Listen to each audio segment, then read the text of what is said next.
Favourite થયેલી કીર્તિ પટેલ ફરી એક વખત વિવાદમાં આવી છે। કીર્તિ પટેલ આમ તો ઘણી વખત વિવાદમાં આવી ચૂકી છે અને ધરપકડ પણ થઈ ચૂકી છે, ત્યારે ફરી એક વખત કીર્તિ પટેલ દ્વારા એક વેપારી પાસેથી 2 કરોડની ખંડણી માગવાના કેસમાં પોલીસે આ વખતે કીર્તિ પટેલની સુરતથી ધરપકડ કરી છે।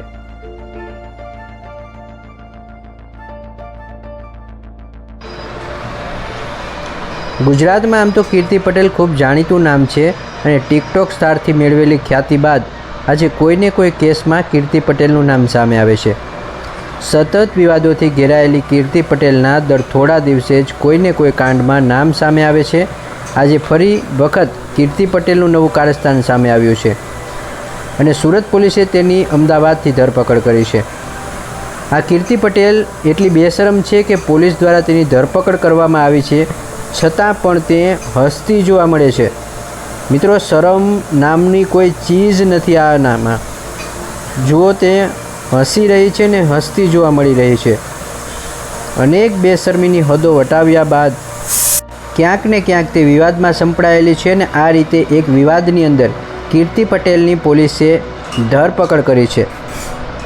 શું છે સમગ્ર મામલો જોઈએ તો મળતી માહિતી મુજબ કીર્તિ પટેલ દ્વારા જમીન વિવાદને લઈને 2 કરોડ રૂપિયાની ખંડણી માગવામાં આવી હતી એવો આક્ષેપ થઈ રહ્યો છે। આ કેસને લઈને સુરતના કાપોદ્રા પોલીસ સ્ટેશનમાં કીર્તિ પટેલ સામે બિલ્ડરે ફરિયાદ નોંધાવી। આ કેસમાં કીર્તિ પટેલ ફરાર હતી। કીર્તિ પટેલે બિલ્ડરને હની ટ્રેપ કેસમાં ફસાવી દેવાની ધમકી પણ આપી હતી એવું પણ જણાવવામાં આવી રહ્યું છે। જોકે કીર્તિ પટેલની સુરત પોલીસ દ્વારા અમદાવાદથી ધરપકડ કરવામાં આવી છે। કીર્તિ પટેલ દ્વારા એક બિલ્ડર પાસેથી 2 કરોડ રૂપિયાની ખંડણી માગવામાં આવી હતી, પરંતુ કીર્તિ પટેલની ધરપકડ બાદ આ મુદ્દો સોશિયલ મીડિયામાં પણ ચર્ચામાં આવી ગયો છે। હવે તેને કોર્ટમાં રજૂ કરવામાં આવશે અને તેના કારણે બની શકે કે તેમને જેલમાં પણ જવું પડે, કેમ કે કીર્તિ પટેલ અલગ અલગ વિવાદમાં સંપડાયેલી છે અને અવારનવાર વિવાદમાં આવી રહી છે। ત્યારે ફરી એક વખત કીર્તિ પટેલની જે સુરતમાં થયેલી ફરિયાદને આધારે કીર્તિ પટેલની હાલ તો ધરપકડ કરવામાં આવી છે। આ બાબતે શું કહે છે ત્યાંના પોલીસ અધિકારી, આવો જોઈએ।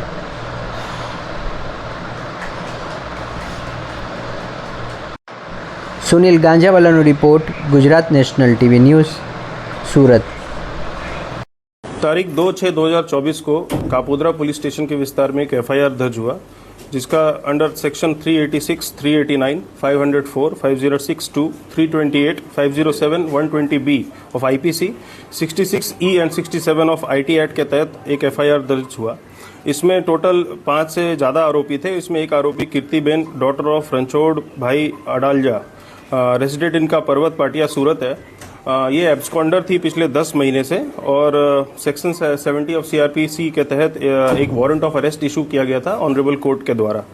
ऑनरेबल कोर्ट के डिसीजन को ध्यान में रखते हुए हमने यहाँ पे एक टीम बनाई, जिसमें एलसीबी की टीम, कापोद्रा पुलिस स्टेशन की टीम, साथ ही साथ हमें ये टेक्निकल और ह्यूमन इंटेलिजेंस से पता चला कि ये इनका लोकेशन जो है ये प्रेजेंटली अहमदाबाद के सरखेज विस्तार में आ रहा है। तो सरखेज पुलिस स्टेशन के जो लोकल स्टाफ हैं और जोन 7 अहमदाबाद शिवम वर्मा, उनका सपोर्ट लेके हमने काफ़ी वर्कआउट करने के बाद इनको सरखेज पुलिस स्टेशन के विस्तार से अहमदाबाद से इनको पकड़ा है और अभी हम इनको ऑनरेबल कोर्ट के पास लेके जाएंगे और अपने जो हमारे जो पुरावा है वो सारे रजू करेंगे और फिर ऑनरेबल कोर्ट डिसाइड करेगी कि आगे की कार्रवाई क्या होगी। साथ ही साथ मैं ये भी बताना चाहूँगा कि कीर्तिबेन के अगेंस्ट में और भी काफ़ी सारी फरियादें और कंप्लेंट्स हैं।